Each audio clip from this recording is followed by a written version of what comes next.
야곱과 또 그 어머니 리브가가 연합해서 그 아버지 이삭을 속이고 에서의 축복을 또 에서에게 임할 축복을 가로채는 장면이 나옵니다. 참 이 장면을 보면서 성경은 참 다양한 것을 기록한다 하는 것을 또 한번 알 수가 있습니다. 어떤 책들은 좋고 아름다운 것만 기록하는데 성경은 악한 것들, 때로는 우리가 보기에 옳지 않다고 여기는 것들, 다양한 사람의 삶의 모습을 그 사람이 잘한 것뿐만 아니라 잘못한 것도 다 기록하고 있는 것을 봅니다. 그래서 우리가 그 가운데 봐야 될 것은 옳지 않은 것을 따라해서는 안 되겠지만 그 일들 가운데 어떠한 그런 움직임이 있고 어떠한 하나님의 뜻이 어떻게 이루어지는가 하는 것을 우리가 보아야 할 줄 압니다. 오늘 이 27장 본문은 6개의 대화로 이루어져 있습니다. 가장 먼저는 이삭과 에서의 대화로부터 시작해서 그걸 엿들은 리브가와 야곱의 대화, 또 야곱이 아버지 이삭에게 찾아가서 이삭과 야곱의 대화, 나중에 에서가 다시 와서 또 이삭과 에서의 대화가 또 나오고, 그것으로 말미암아 이제 에서가 죽이려 하자 도망가라는 리브가와 야곱의 대화가 나오고, 또 리브가와 이삭의 대화가 마지막에 나옵니다. 이 6가지의 대화 중에서 이삭이 4번 등장하고 리브가가 3번, 야곱이 3번, 또 에서가 2번 등장합니다. 그러니까 아무래도 제일 많이 등장하는 사람이 주인공이겠죠. 누굽니까? 이삭이죠. 그 다음에 등장하는 사람이 누굽니까? 리브가가 있고 또 야곱이 있습니다. 그리고 마지막으로는 에서가 있습니다. 에서는 이 이야기들 전체 속에서 주인공의 역할을 하지 못하고 어떻게 보면 좀 이렇게 좀 동떨어진 그런 역을 합니다. 이 전체 이야기 가운데 우리가 주목해야 될 이야기는 이 바로 앞장 26장 마지막 부분에 나오는 것과 이 27장 마지막 부분에 나오는 겁니다. 26장 마지막 부분에는 어떤 이야기가 나오냐면 에서가 그 지역에, 그러니까 같은 민족의 아내를 맞이하지 않고 이방 여인들을 맞이하여 에서가 부모의 근심이 되었더라 하는 내용이 26장에 나옵니다. 그리고 마지막에 27장 마지막에 리브가가 내 아들 에서가 이방 여인과 결혼하는 게 너무너무 힘든데 야곱마저 그렇게 되면 어떡하나 하고 걱정하는 이 리브가의 마음이 나옵니다. 그러니까 이 이야기를 앞과 뒤에 놓음으로써 이 이야기가 또 이삭의 이야기, 야곱의 이야기, 리브가의 이야기, 에서의 이야기가 중첩이 되지만 가장 중요한 것은 이 이야기 전체 속에 리브가의 마음이 담겨져 있습니다. 리브가의 마음은 뭐냐면 리브가의 삶을 여러분 아시죠? 리브가가 어디에 살았습니까? 멀리 하란 땅에 살았습니다. 그런데 그가 그 하란 땅에 살다가 아브라함이 자기의 며느리를 맞이하기 위해 보낸 그 종의 말을 듣고 그 종의 말을 따라서 그 먼 곳에서부터 홀홀단신 혼자의 몸으로 와서 이삭과 결혼한 겁니다. 그러니까 리브가에게는 무엇이 중요했냐면 내가 이삭하고 나의 같은 동족의 사람과 결혼한다는 것이 이 리브가에게는 매우 중요한 일이었습니다. 신앙을 지키는 일이었고 또 그가 그의 삶의 모든 것을 쏟아넣을 그런 일이었습니다. 자신이 그렇게 모든 것을 버려두고 자신의 온 삶을 걸고 이삭에게로 왔는데 자신이 키운 2 아들 가운데 한 아들이 이방 여인하고 결혼하고 난 겁니다. 이 리브가의 마음이 얼마나 많이 아팠겠습니까? 그 아들이 그 부모의 말에 순종하지 않고 그 부모의 말을 따르지 않고 그 이방 여인과 결혼한 그 아들의 죄악을 보았을 때 그 어머니의 마음이 얼마나 아팠겠습니까?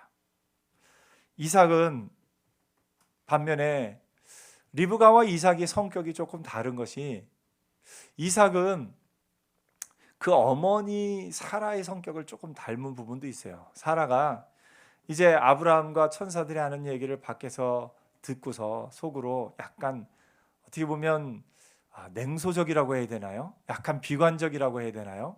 이렇게 긍정적인 성격은 아니었던 것 같습니다. 약간 웃으면서 내가 나이가 몇인데 어떻게 나에게 그런 일이 있을 수 있느냐, 이렇게 말한 사라의 모습을 봅니다. 이삭도 지금 자기 나이가 많아지고 눈이 앞이 안 보이니까 이제 내 인생에 또 어떤 일이 있을지 모르는데 하면서 앞일에 대해서 쭉 생각을 하다가 내게 어떤 일이 닥치기 전에 이 에서를 축복해야 되겠다. 어떻게 보면 자신의 힘이 약해질수록 에서의 강함을 보고 또 에서가 점점 강해져 가는 모습을 보고 이삭의 마음 가운데 어떤 생각이 있었던 것 같습니다. 더구나 이때 이삭의 나이는 몇 세였냐면 137세였습니다. 그래서 성경에는 이삭의 나이가 나오지는 않지만 이삭이 이렇게 축복을 하고 야곱이 그 형을 도망해서 떠났을 때의 나이가 77세고요. 그 이삭이 에서와 야곱을 낳은 나이가 이삭이 60세 때입니다. 그러니까 에서와 야곱을 낳고 77년 후에 이 일이 일어났으니까 60 더하기 77 하면 어떻게 되죠?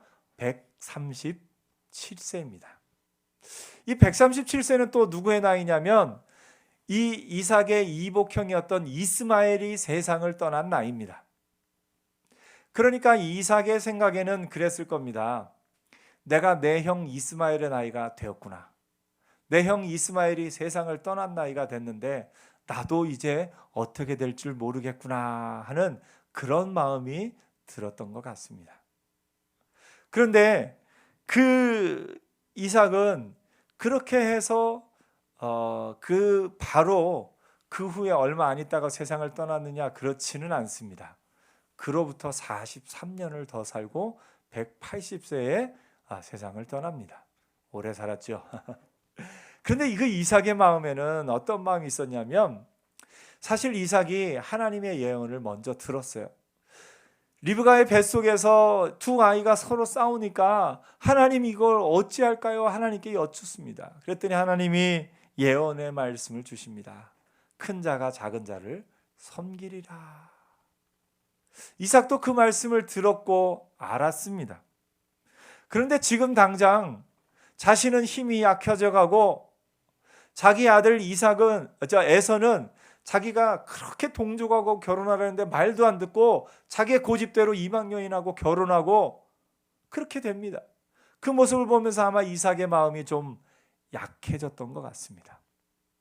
지금 내가 이 에서를 축복하지 않고 야곱을 축복하면 아마 어떤 일이 일어날지 모른다. 그런 마음이 혹시 이삭에게 있었는지 모르겠습니다. 그래서 이삭은 그 아들 이 에서가 이방 여인하고 결혼한 것이 마음에 안 들어오고 그것 때문에 근심이 되었음에도 불구하고 에서를 축복하려고 합니다. 이 이삭은 이렇게 갈등을 좋아하거나 그런 사람은 아니고 또 자기 마음 가운데 긍정적인 어떤 에너지가 넘치는 사람이라기보다는 조금 조용하고 또 리브가를 맞이할 때처럼 사색하는 걸 좋아하고 좀 그랬던 사람인 것 같습니다. 그래서 이삭은 에서를 불러서 에서에게 축복하기로 생각을 합니다. 이 이야기를 누가 엿듣느냐? 리브가가 엿듣습니다. 리브가는 어떤 여인입니까? 굉장히 활동적입니다. 굉장히 주도적이고 결정이 단호하고 행동에 옮기는 사람입니다. 어떤 것을 보면 알 수가 있습니까? 그가 그 하란 땅에 살 때부터 아브라함의 그 종이 와서 마실 물을 달라고 할 때 마실 물을 줄 뿐 아니라 누구에게도 줍니까? 그 낙타에게도 물을 줄 만큼. 그리고 그가 그 동족을 따라서 결혼하러 가자고 할 때 이삭의 얼굴도 보지 않은 상태에서 믿음으로 담대히 길을 떠날 만큼 실행력이 있고 또 그런 여인이었습니다. 그 여인 리브가가 보기에 이 에서의 모습은 너무너무 마음이 아픈 겁니다. 어떻게 저 녀석한테 이삭의 복을 물려줄 수 있느냐? 그럴 수는 없다. 어떤 일이 있을지라도 믿음의 가정을 이루는 야곱에게 복을 주고 그 야곱이 믿음의 가정을 이룰 수 있도록 도와야 된다 하는 그 리브가의 마음이 오늘 본문 가운데 나타나 있는 것을 보게 됩니다. 오늘 여러분, 믿음의 계보를 이어가는 것이 리브가에게는 정말 중요한 일이고 생명 같은 일이고, 심지어 그 아들 야곱을 보낼 때 야곱이 두려워합니다. 만약에 내가 에서가 아닌 것을 아버지가 깨달으면 아버지가 나를 축복하기는커녕 나한테 저주할 텐데 어떻게 합니까? 하고 야곱이 걱정을 하니까 리브가가 그 저주는 나에게 돌리라 하면서 그것을 감당할 만큼 그 마음 가운데는 이 생명을, 그 같은 동족을 통해서 하나님이 정하신 그 동족을 통해서 믿음의 계보가 이어져 가야 된다는 그 강한 열망이 있었던 것을 봅니다. 오늘 본문은 이 리브가의 열망을 보여주고 그 리브가의 열망이 이루어지는 것을 보게 됩니다. 오늘 여러분, 리브가의 열망이 얼마나 중요한가를 우리가 봅니다. 우리의 삶 가운데는 믿음의 계보를 이어가는 것이 정말 중요합니다. 믿음의 계보를 이어가는 것을 위해서는 정말 눈을 부릅뜨고 그 악한, 또 이렇게 이방 여인과 결혼한 것을 안타까워하면서 믿음의 계보를 이어가기 원하는 그 리브가의 마음을 우리가 이해할 필요가 있습니다. 이삭은 137세가 되어서 그 이복형 이스마엘이 세상을 떠날 나이가 되자 눈이 점점 어두워갔다라고 표현합니다. 이때 당시에는 안과도 없었겠죠. 그러니까 눈이 어두워가면 볼 방법이 없었습니다. 성경의 또 다른 인물들 가운데 엘리의 눈이 점점 어두워가서 잘 보지 못하는 그때라고 이렇게 성경이 또 이야기하기도 합니다. 반면에 성경 가운데는 눈이 어두워지지 않는 사람도 있었습니다. 누구냐면 모세입니다.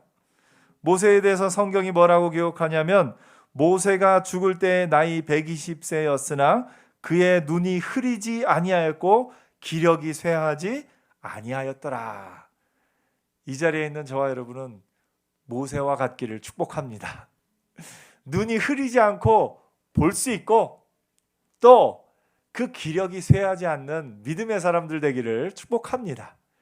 육신의 눈뿐만 아니라 믿음의 눈도, 여러분이 나이가 들수록 믿음의 눈이 더욱 초롱초롱해져서 하나님의 뜻을 분별하며 하나님의 뜻을 보며 그 기력이 쇠하지 않는 하나님의 뜻을 이루기 위해 온 힘을 다하는 모세와 같은 영적인 사람들이 되기를 축복합니다.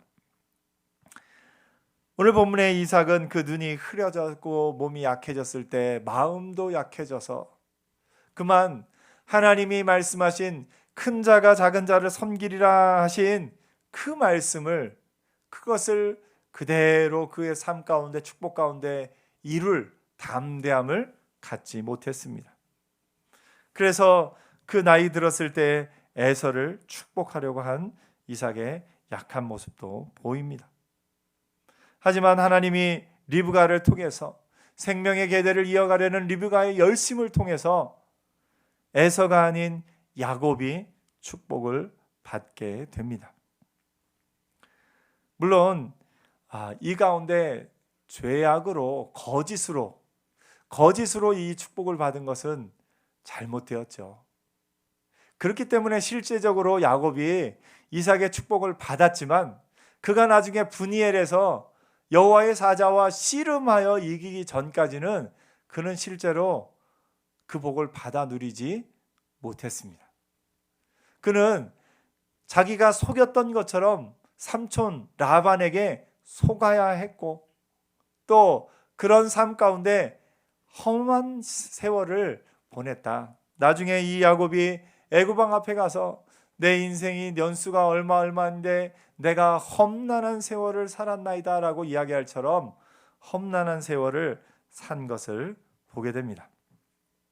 가장 좋은 것은, 오늘 본문의 가장 좋은 것은 이삭이 자기 몸은 연약해졌지만 믿음으로 담대하게, 에서가 강해져 가고 있는 모습, 에서를 그 누가 이기지 못할 그 모습을 보면서도 담대하게 하나님의 뜻대로 큰 자가 작은 자를 섬기리라 한 그 말씀을 기억하고 야곱에게 축복했으면 이런 뒤에 있는 이런 거짓으로 인한 이런 것들이 없었을 텐데, 이삭이 자신의 그 말씀을 들은 것을 기억하고 지키지 못하고 연약한 결정을 함으로 말미암아 이런 사건들이 일어난 것을 보게 됩니다.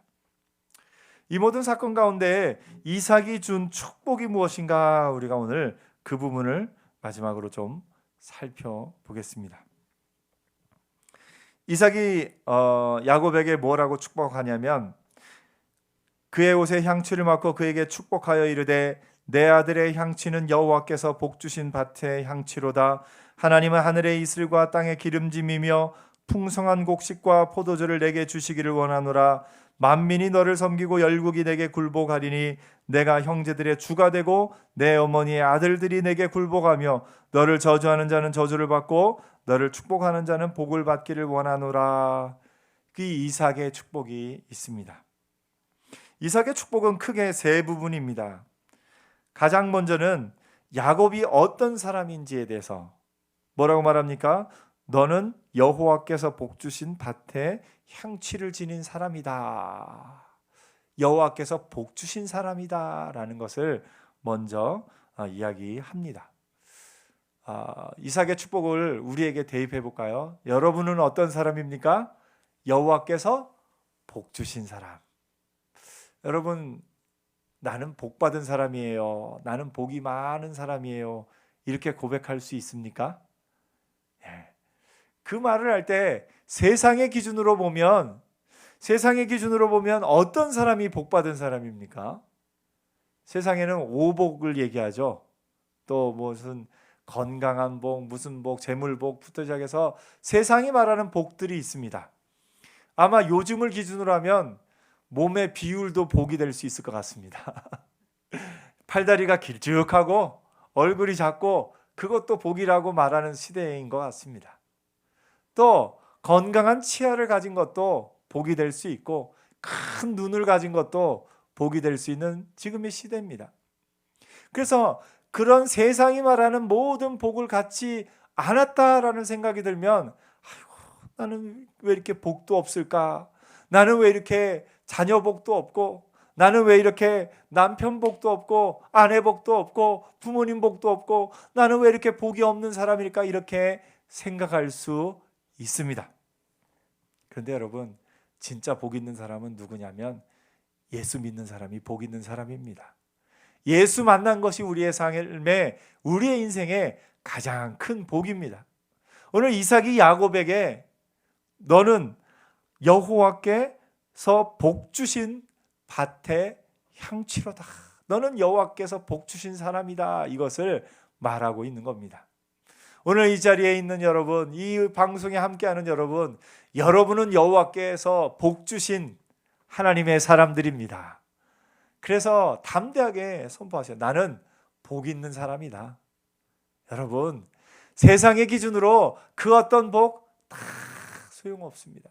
예수가 있는 복, 곱하기 인생이죠. 예수가 그 안에 있는 사람은 곱하기 인생을 사는 사람입니다. 뭡니까? 우리 인생이 이 세상 기준으로 볼 때 혹시 아주 좀 낮아서 50점짜리 인생을 사는 것 같은데, 예수가 우리 안에 있으면 곱하기 2 몇 점입니까? 100점입니다. 우리의 인생은 예수가 그 안에 있는 순간 그 어떤 세상의 기준이 뭐라고 말을 해도 우리는 100점짜리 인생을 살아가고 있는 겁니다. 반면에 예수가 없으면 나누기 인생입니다. 세상이 100점이라고 말해도 나누기 100 하면 아무 소용이 없는 겁니다. 오늘 여러분, 이삭이 야곱에게 여호와께서 복 주신 밭의 향취로다. 여러분, 여호와께서 복 주신 사람들인 것을 믿고 나가는 은혜가 있기를 축복합니다. 고백해 볼까요?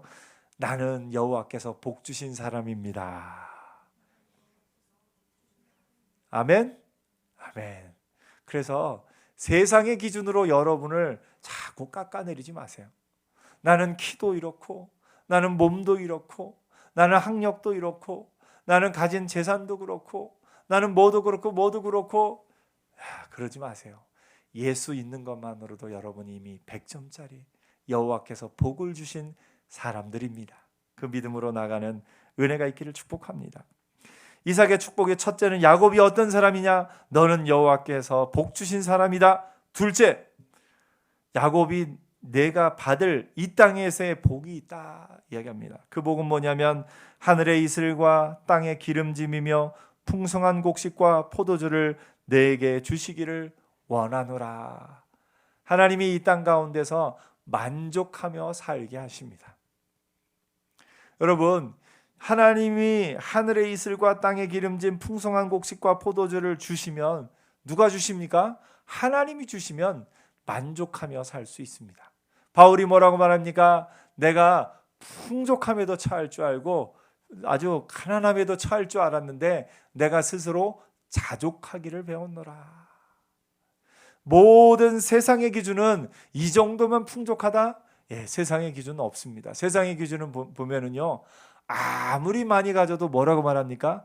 부족하다고 말합니다. 우리가 나보다 나은 사람을 볼 때는 풍족하다 말할 수 있을지라도 그 풍족한 사람은 또 자기를 향해서 뭐라고 말합니까? 나는 여전히 부족하다 얘기합니다. 이 세상에 그 어느 누구도 자기 자신을 풍족하다고 만족하며 사는 사람, 인간의 본성으로는 어렵습니다. 그런데 하나님이 주신 것으로 살아가는 사람, 여호와께서 하늘의 이슬과 땅의 기름짐을 주시고 여호와께서 풍성한 곡식과 포도주를 주신 사람은 만족하는 사람, 부족함이 없는 사람입니다. 오늘 여러분, 하나님이 여러분에게 하늘의 이슬과 땅의 기름짐 그리고 풍성한 곡식과 포도주로 여러분의 삶을 채우실 겁니다. 아멘. 예. 그래서 나의 인생은 무슨 인생이냐? 하나님이 채워주시는 인생이에요. 고백해 볼까요? 나의 인생은 하나님이 채워주시는 인생입니다. 아멘. 하나님이 채워주시는 인생이 복받은 인생이지요. 만족하는 인생이고 풍족한 인생입니다. 야곱이 어떤 사람입니까? 여호와께서 복 주신 사람입니다. 야곱이 어떤 것을 얻습니까? 하나님이 채워주신 것으로 만족하게 됩니다. 그리고 세 번째는 야곱이 받을 관계의 복을 얘기합니다. 만민이 너를 섬기고 열국이 내게 굴복하리니 내가 형제들의 주가 되고 내 어머니 아들들이 내게 굴복하며 너를 저주하는 자는 저주를 받고 너를 축복하는 자는 복을 받기를 원하노라. 모든 관계 속에서도 복을 누리며 살아갑니다. 믿음의 사람은 관계가 좋은 사람이에요. 정말 믿음 안에 있는 사람이 관계가 안 좋을 수가 없어요. 왜냐하면 하나님이 그 사람을 통해서 주변 사람에게 복을 주시거든요. 그래서 여러분이 만약 내가 주변 사람하고 조금 관계가 요즘 안 좋은 것 같다 하면 하나님 앞에서 나를 돌아봐야 돼요. 하나님, 제가 뭐 잘못한 거 있습니까? 하나님, 제가 잘못한 거 하나님 앞에 회개합니다. 용서해 주옵소서. 하나님 앞에 자신을 돌아봐야 됩니다. 하나님의 은혜 안에 거하는 사람은 주변 모든 사람과의 관계가 안 좋을 수가 없습니다. 왜냐하면 하나님이 그 사람을 통해서 주변 사람에게 복을 주시기 때문에 그렇습니다. 너를 저주하는 자는 저주를 받고 너를 축복하는 자는 복을 받기를 원하노라. 창세기 27장 본문에 바로 그 사람이 나와요. 야곱을 축복하는 자는 누굽니까? 이삭이죠. 야곱을 저주하는 자는 누굽니까? 에서죠. 그래서 이삭은 복을 받고 에서는 또 그가 야곱을 저주한 대로 저주를 받게 되는 그 일들이 그 뒤에 또 있는 것을 보게 됩니다. 에돔 그 족속들이, 그 후손들이 그렇게 되지요. 오늘 여러분, 믿음의 사람들은 주변 모든 관계 속에서도 복을 받는 사람들입니다. 그래서 성경의 신약에는 또 뭐라고 말하냐면 할 수 있거든 모든 사람과 더불어 화평하라. 할 수 있거든 모든 사람과 더불어 화평하라. 왜냐하면 믿음의 사람들은 그래야 나에게 주실 복이 주변 사람에게로 흘러가기 때문에 그렇습니다. 에서에게는 야곱에게 준 복이 반대가 됩니다. 그 아버지 이삭이 에서에게 뭐라고 말하냐면 내 주소는 땅의 기름짐에서 멀고 내리는 하늘 이슬에서 멀 것이며. 안타깝죠. 참 안타깝습니다. 그가 이방 여인과 결혼하면서 그 부모의 근심이 되었고 그가 가진 이 믿음의 정통성을 버렸기 때문에 그 리브가로 말미암아 그가 그 축복을 받지 못하고 야곱이 그 축복을 받고 에서는 이렇게 또 멀어진 것을 보게 됩니다. 이삭이 야곱에게 내린 이 복이 오늘 저와 여러분에게도 그대로 임할 겁니다. 그래서 여러분은 여호와께 복 받은 사람들입니다. 또 여러분은 여호와께서 모든 것을 채워주실 겁니다. 또 여러분은 모든 관계 가운데 하나님이 주신 복을 받아 누리게 될 겁니다. 그래서 여러분 주변에는 여러분을 돕는 사람들이 많아질 것이고 여러분의 인생 가운데는 하나님이 보내주신 사람들이 여러분의 인생을 도와서 잘 될 수밖에 없을 겁니다. 그래서 이삭이 야곱에게 축복한 이 내용을 보면서 주님 내게도 그렇게 복 주시니 감사합니다 하면서 믿음으로 담대히 나가는 하나님의 사람들 되기를 축복합니다. 에서는 불순종해서 저주를 받았지만 야곱은 또 축복 안에서 그 부모의 또 말대로 같은 동족에게로 또 결혼한 야곱의 모습을 봅니다. 오늘 우리에게는 예수를 믿는 것이 순종이고 예수를 믿지 않는 것이 불순종입니다. 예수를 믿는 순종, 그 믿음 안에 있는 저와 여러분에게는 이삭이 야곱에게 했던 이 복이 그대로 임하게 될 겁니다. 아멘. 기도하겠습니다.